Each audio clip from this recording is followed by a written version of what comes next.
આ નિકાલ હતો તો એ આ લીક બુરી દીધું ઉલકું હતું થોડુંક તો એ ન ઉકેર્યું. અહીંથી આમ પાણી જાતું જ તું, આ ધૂળ નાખીને બુરી દીધું છે, પાણી જાતું જ તું પણ બુરી દીધું ને પછી કે આપણે પુલ પૂરો થઈ જશે એટલે પાછું ખોલી નાખશું, પણ ખોલ્યું નથી. અને આનકોરની સાઈડમાં જે આ ગટર રહી ને ના દિવાલ ભરવાની હતી, દિવાલ ન ભરીને એમ નામ કરી નાખ્યો રોડ, વચ્ચે ભરતી કરી. હજી ગટર તો છે, આપણે માથે હતા ત્યારે ન જોયું, મેં પેલા કીધું. લાંબ બધી ભ્રષ્ટાચાર છે.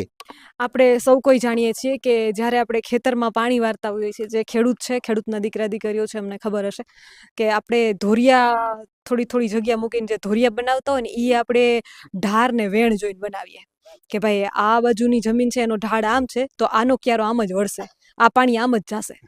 તો હવે આ તમે જોઈ શકો છો કે જે રીતે દાદાએ વાત કરી રીતે કે પાણીનું વેણ એનો પ્રવાહ જે છે એ આ બાજુ છે જ નહીં, તો હવે એને આ બ્રિજ કઈ રીતે બનાવી દીધો? કેમ કે તમે અવળો વેણના પ્રવાહની વિરુદ્ધમાં જઈને તમે આડા બાંધ બનાવો ને તો પછી પાણી આડું ફેલાય ઉભરાય, પછી પાણી ખેડૂતોના ખેતરો ધોય.